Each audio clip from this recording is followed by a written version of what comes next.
এই ধর, ক্যামেরার সামনে লাগা। ভাইয়া মনে করবে আমি 2টা থেকে 3টা পর্যন্ত পড়েছি, কিন্তু সে কি করে জানবে আমি তো পড়ছি না। আর এখানে তো ভিডিও চলছে, কারণ সারা দিন সে আমার সাথে থাকে, শুধু 1 ঘন্টা আমাকে সময় দেয়। আর এই 1 ঘন্টা আমি বরবাদ করতে চাই না। ভাই শোন, একটুও নড়াচড়া করবি না, তাহলে ভাই আমাকে সন্দেহ করবে। এটা কোনো লাইভ ফুটেজ না, এখানে ভিডিও চলছে। আমি একটু তাড়াতাড়ি গিয়ে আমার বয়ফ্রেন্ডের সাথে দেখা করে আসি, ততক্ষণ প্লিজ তুই একটু সামলে নিস, ঠিক আছে?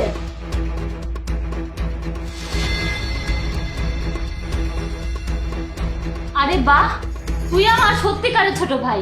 আজ তোর কারণে আমি আমার বয়ফ্রেন্ডের সাথে দেখা করতে পারলাম। ভালো হয়েছে ভাইয়া অফিসে গেছে, কমপক্ষে 1 ঘন্টা ওর সাথে থাকতে পারছি। এখন থেকে প্রতিদিন 1 ঘন্টা ওর সাথে দেখা করব।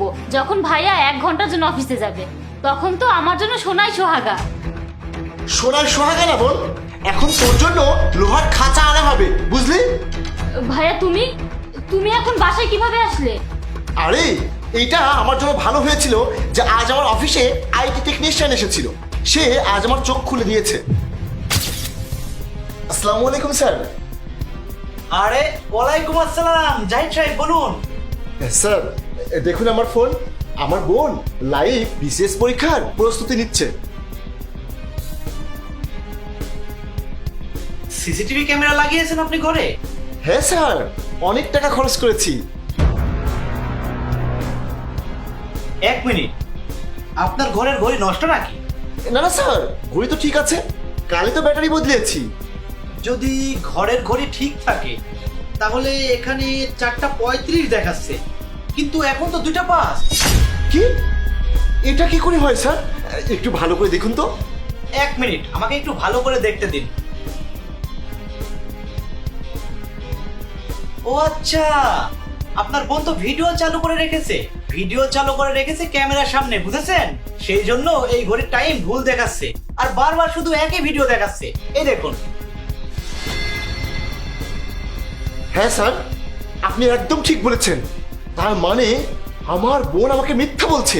ঠিক আছে স্যার, আমি এর একটা ব্যবস্থা করে আসছি। কি রে, কি হচ্ছে এখানে? আচ্ছা, তাহলে তো আমার আইটি স্যার ঠিক কথাই বলেছে। তা কবে থেকে চলছে এসব? স্যার, আপা আমাকে এটা করতে বলেছে যেদিন থেকে আপনি 1 ঘন্টার জন্য অফিসে যান, সেদিন থেকে। আচ্ছা ঠিক আছে, তুই যেভাবে ছিলি সেইভাবেই এখানে 5 মিনিট দাঁড়িয়ে থাক। আমার বোনের আসার সময় হয়ে গেছে, তারপর আজ হিসাব নেওয়া হবে। ভাইয়া প্লিজ আমাকে ক্ষমা করে দাও। তুমি তো আমাকে জেলখানায় রেখেছো, তো আমি কি করব? এর জন্য আমি বুদ্ধি করে 1 ঘন্টার জন্য বাইরে যাই। প্লিজ ভাই আমাকে মাফ করে দাও। আরে বোন, আমি একটা যুবতী মেয়ের ভাই, এই জন্য আমাকে অনেক কিছুই ভাবতে হয়। এই জন্য আমি তোকে সুরক্ষিত রাখছি, যাতে তোর উপরে কারো নজর না পড়ে। আর তুই নিজের ভাইকে মিথ্যা কথা বলে প্রেমিকের সাথে মুখ কালো করতে যাস? তুই তো আমাকে সমাজে মুখ দেখানোর অবস্থায় রাখিসনি। এখন দেখ আমি তোর সাথে কি করি। যা ভিতরে যা, তোর পা আমি ভেঙে দেব। আর এই তুই, ও এতদিন ধরে এসব নোংরা কাজ করছে আর তুই তাকে সাহায্য করছিস। তোকে তো আমি